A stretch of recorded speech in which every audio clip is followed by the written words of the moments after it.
준비한 약 설명에 앞서 약을 설명하게 되는 상황을 설명하겠습니다. 50대 남성이 건강검진을 받았습니다. 건강검진을 받으면서 위내시경 검사를 하였는데 이상함이 감지되었고 조직검사를 하였습니다. 이후 50대 남성은 건강검진 결과지를 통해 헬리코박터균이 있음을 알게 되었습니다. 결과지를 받고 50대 남성은 헬리코박터균을 치료하기 위해 대학병원 소화기내과에 치료를 받으러 가게 되었습니다. 그리고 2주치 약을 처방받게 되었습니다. 50대 남성은 자신이 복용하게 될 약물에 대해 궁금함이 생겼습니다. 안녕하세요. 저는 안내를 담당하는 이드입니다. 헬리코박터균에 대한 약물에 대한 정보를 이 패드를 이용하여 참고하시면 됩니다. 네, 감사합니다.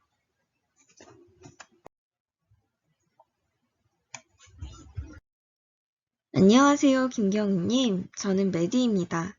김경희님을 위해서 헬리코박터균 환자를 위한 약 설명을 드리도록 하겠습니다. 시작 버튼을 눌러주세요. 먼저 본인 인증을 하겠습니다. 성함과 생년월일을 입력해주세요.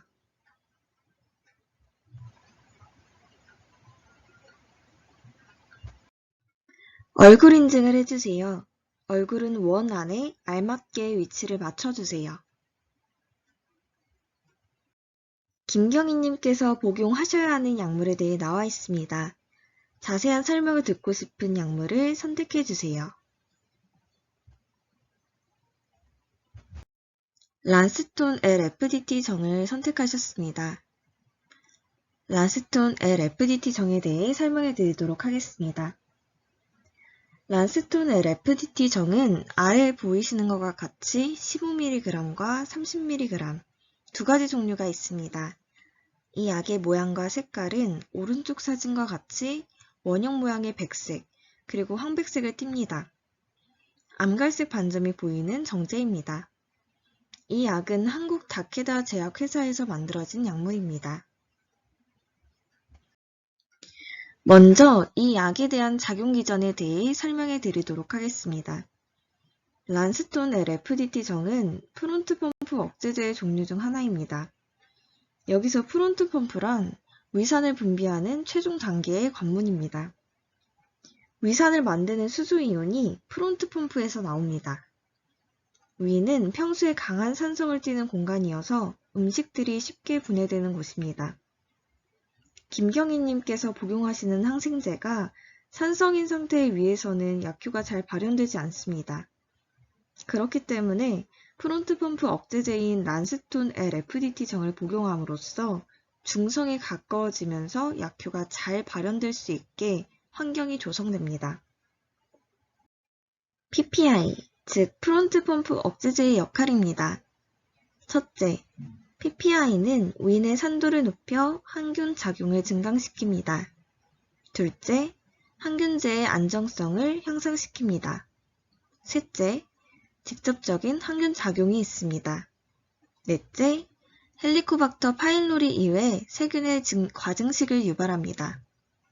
다섯 번째, 중성 pH 환경에서 헬리코박터 파일로리의 자기 독성에 의한 증식을 억제합니다.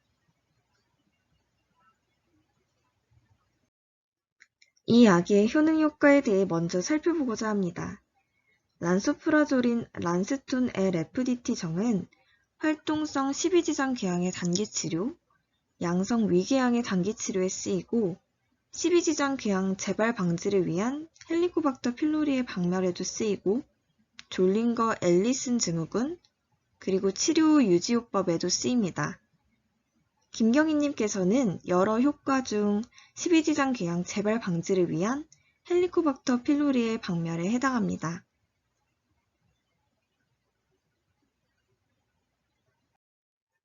다음으로 이 약을 언제, 어떻게, 얼마나 복용하셔야 하는지에 대한 용법 용량을 설명해 드리도록 하겠습니다.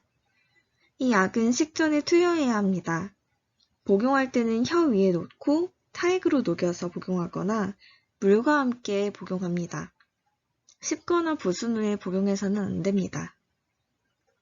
성인이신 김경희님의 경우에는 효능효과 중 십이지장 궤양 재발 방지를 위한 헬리코박터 필로리의 박멸을 위해서 란수프라졸 30mg을 비스무트 차살리실산염 300mg, 메트로니다졸 250mg, 테트라사이클린 250mg과 함께 하루 2번 14일간 투여합니다. 이 약을 복용할 경우 생기는 부작용입니다. 부작용으로는 설사, 목통, 구역, 변비, 소화 두통 또는 어지러움, 식욕 감소, 미각 변화 등이 있습니다. 마지막으로 복용하실 때의 주의사항입니다. 첫째, 앞서 말씀드린 것처럼 복용할 때는 타액으로 녹이거나 물과 함께 복용해야 합니다. 둘째, 증상이 1, 2주 내에 없어지더라도 의사가 지시한 기간 동안 꾸준하게 약을 복용하셔야 합니다. 셋째, 복용 중인 약이 있다면 의사에게 미리 알려야 합니다. 넷째, 어지러울 수 있으므로 약에 대한 반응을 알기 전까지는 운전 및 기계 조작은 주의하셔야 합니다. 다섯 번째, 커피, 알코올, 흡연에 의해 위산 분비가 증가할 수 있으므로 피하는 것이 좋습니다. 마지막으로 임산부 또는 임신 가능성이 있는 여성, 수유부는 의사에게 미리 알려야 합니다.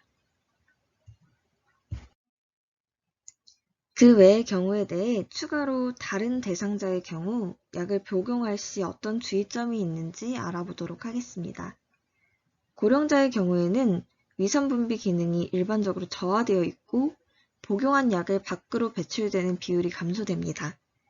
그러므로 1일 용량 30mg을 초과해서는 안 됩니다. 그리고 저용량으로 투여를 시작하는 등 신중히 투여하셔야 합니다. 그리고 간장애 환자의 경우에는 대사, 배설이 지연될 수 있으므로 용량 조정을 신중히 투여해야 합니다. 약에 대한 모든 설명이 끝났습니다. 다시 듣고 싶으시다면 다시 듣기 버튼을, 다른 약에 대해서 알고 싶으시거나 충분한 설명이 되셨다면 나가기 버튼을 눌러주세요. 약에 대한 설명을 추후에 다시 듣고 싶으시다면 앱스토어나 플레이스토어에 있는 경인 스마트병원 앱을 통해서도 확인이 가능합니다.